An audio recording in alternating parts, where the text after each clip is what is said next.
is that, boom, lightning comes up, millions of volts, and you just explode. I don't know. Might be a good way to go. Certainly probably isn't very painful. In fact, from the eyewitnesses, you don't even have that much time to wonder why you're on fire. It's just boom, you explode and almost nothing is left. So there's my theory. I'm always called a conspiracy theorist. I very rarely theorize. Now, one other big news report here is they say particles found to break the speed of light. They claim at the Hadron Superconducting Super Collider there on the border in between France and Switzerland that a team of scientists now last week have recorded subatomic particles traveling faster than light, a finding that could overturn one of Einstein's long-accepted fundamentals, laws of the universe. Yeah, Einstein was a smart guy, but he didn't invent atomic theory. Max Planck did. He expanded on it, and a lot of what Einstein has said has turned out to be true. And I certainly believe that, light is not the fastest thing out there. We were told for hundreds of years that the speed of sound was impossible to break, and of course, what happened with that. He's still living. His name's Chuck Yeager, and now they've got planes that go 4 or 5 times the speed of sound. My only issue is I don't believe a lot of what comes out of Hadron because they're so secretive. The stuff that comes out of the CERN superconducting super collider, the Hadron Collider. And so who knows? The point is we're certainly not in Kansas anymore. And for all I know, it may be true. Just when scientists tell you global warming's real and ice caps have totally melted and sea levels are rising when they've actually dropped, and you get their internal emails that they're engaged in fraud, and now it's come out that the big CERN system has been caught covering up some global warming news. It's really frustrating. Okay, I wanted to hit a few final economic news stories before we go to John Perkins. The Daily Mail is reporting 6 weeks to save the euro. Chancellor's warning after another day of financial turmoil. George Osborne has savaged Eurozone leaders, failing to get a grip on their towering debts. Of course, these aren't their debts. They've signed on to the derivatives that have been created. And Merkel is also saying the problem is the fact that there's too many democratic institutions in Europe and that they need to give up what's left of their national sovereignty to the private dictatorship. I want to go to a compilation of video clips from my film, Police State 4, The Rise of FEMA, from just a year and a half ago, with Al Gore, Herman von Rompuy, Gordon Brown, and others, admitting that the financial crisis of 2008 and 9 would be used to set up a global government, a private corporate global government. And now we're into round 2 of this, where they're holding Europe hostage, saying, give up what sovereignty you have left and what liberties you have left, or we will plunge you into economic destruction.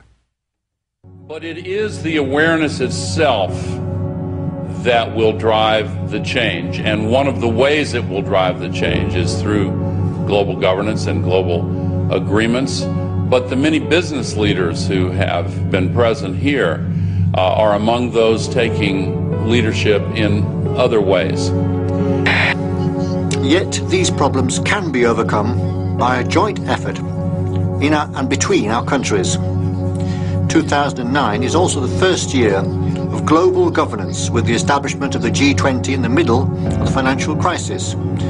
The climate conference in Copenhagen is another step towards the global management of our planet. This is collective action, people working together at their best. I think a new world order is emerging, and with it the foundations of a new and progressive era of international cooperation. And then if I dare talk about it, they go, oh, shut up, Jones.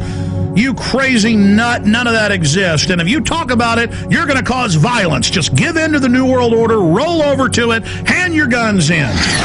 And with more on the global economic crisis, we're joined by the best-selling author of Confessions of an Economic Hitman, as well as one of his latest books, Hoodwinked, John Perkins. John, great to have you back. Good to be with you, Alex, again. Thank you.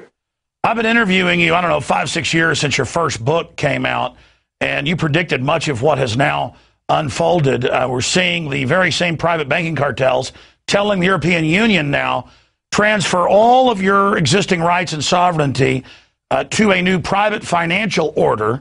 And I see Bloomberg News admitting, yes, national sovereignty and democracy in Germany is the problem. We need bankers ruling everything, or we're going to have a global economic implosion. Is this by design, or does it even matter? Because at the end of the day, we are seeing a global banking dictatorship set up.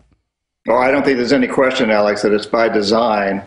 The people at the top, what I call the corporatocracy, the people who run our biggest corporations around the world, they know what they're doing. They know what's going on here, and they want it to happen this way. It's by design. They're taking control. You know, we've moved from a time a few hundred years ago when religious organizations pretty much ran the world to then governments running the world. And now we've moved to the next phase, which is the big corporations controlling the world financially and economically and politically. Nations don't mean much anymore. The corporations are really exercising their muscle right now. They certainly are. Talk about some of the big power players from your perspective. And for viewers who may not know who you are, tell us a little bit about your experience that's unique to be able to make the assessment you've made today. Well, my official title was chief economist at a major consulting firm in Boston, Massachusetts. This is back in the 70s. I was really an economic hitman. I arranged huge loans for countries that had resources that corporations coveted from places like the World Bank and the private banking industry.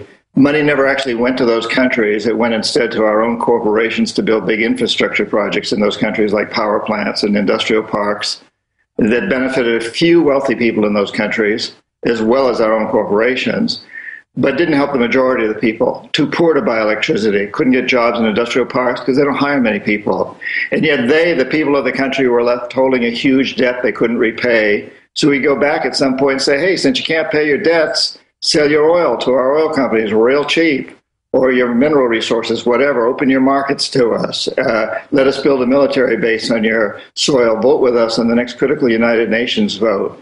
And in the few cases where these leaders didn't go along with what we wanted them to, what we call the jackals went in. These are people that assassinate or overthrow governments. And because I couldn't bring Jaime Roldos, president of Ecuador, around, or Omar Torrijos of Panama, they were both assassinated in this process. It's a pretty insidious method, but it's a new way of forming empire, and it's turned out to be extremely successful, and it's bringing us all apart. Well, if one thing is clear, Goldman Sachs, JP Morgan, the other big mega global banks are totally ruthless and really revel in oppression and destroying societies. And as you pointed out, they go in and build their own infrastructure that's taxpayer paid for.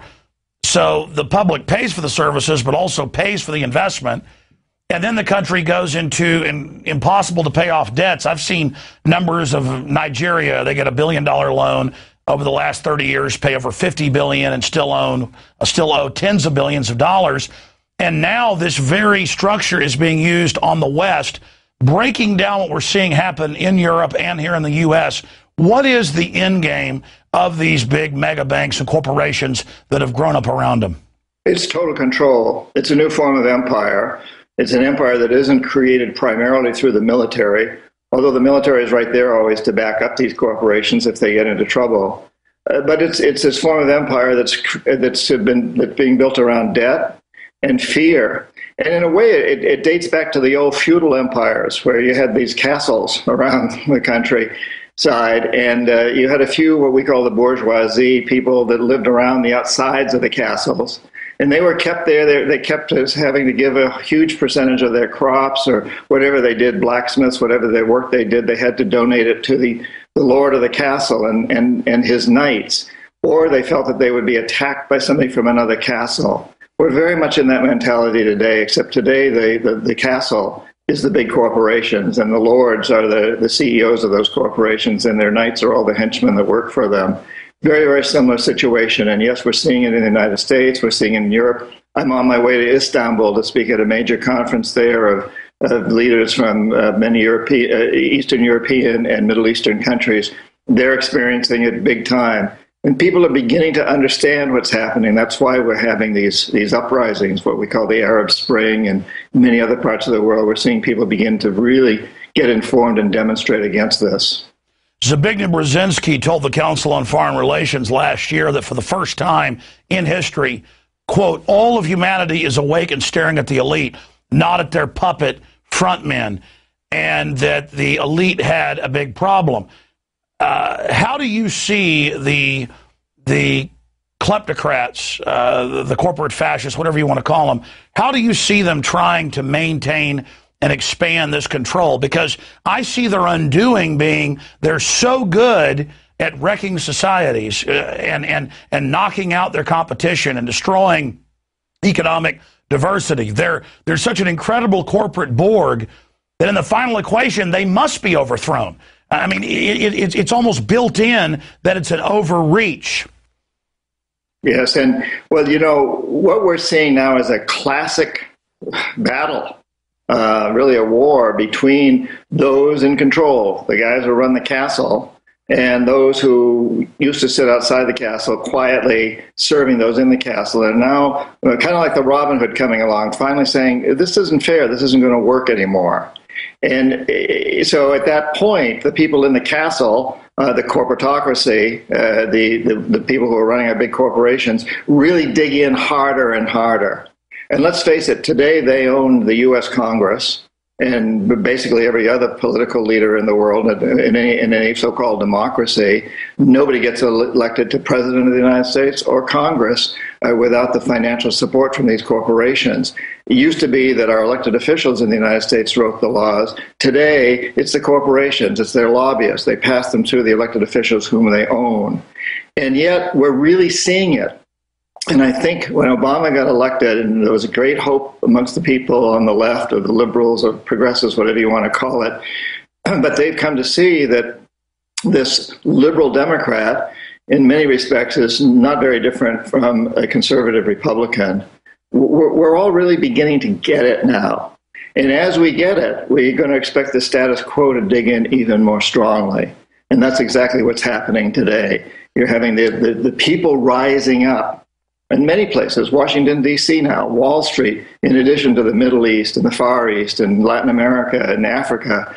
And at the same time, the status quo, those in control, the corporatocracy, are going to dig in harder and harder and harder. We're talking to John Perkins, best-selling author, New York Times, #1 best-selling author, economic hitman, and of course he also put out Hoodwinked. I had read, coming up in a few months, it's coming out in paperback, invaluable reading. You know, I do radio interviews as you do and TV interviews all over the world. And so many times they bring up John Perkins. They say, wow, what you're talking about, have you heard of John Perkins? I'm like, of course I have.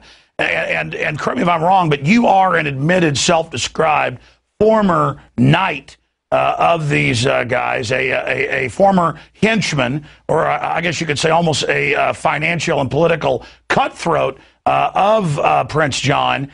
But now you've kind of joined Robin Hood and the Merry Men from being on the inside and going to the Pentagon and having meetings and getting the walking orders and all of that.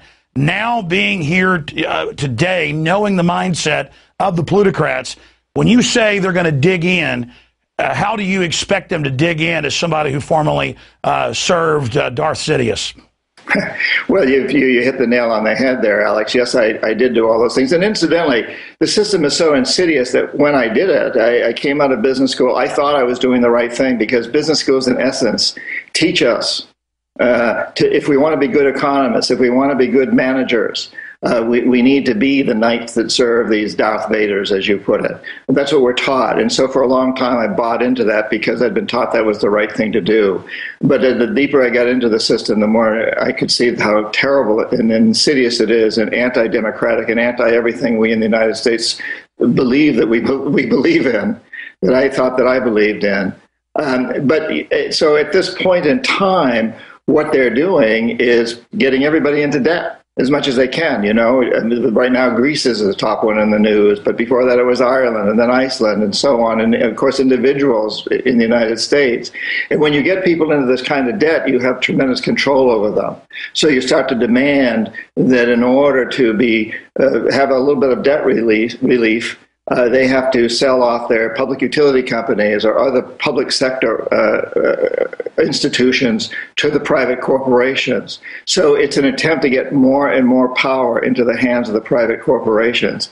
At the same time, they're very much bringing the middle class down, because it looked to them like the middle class was beginning to get a little too smart.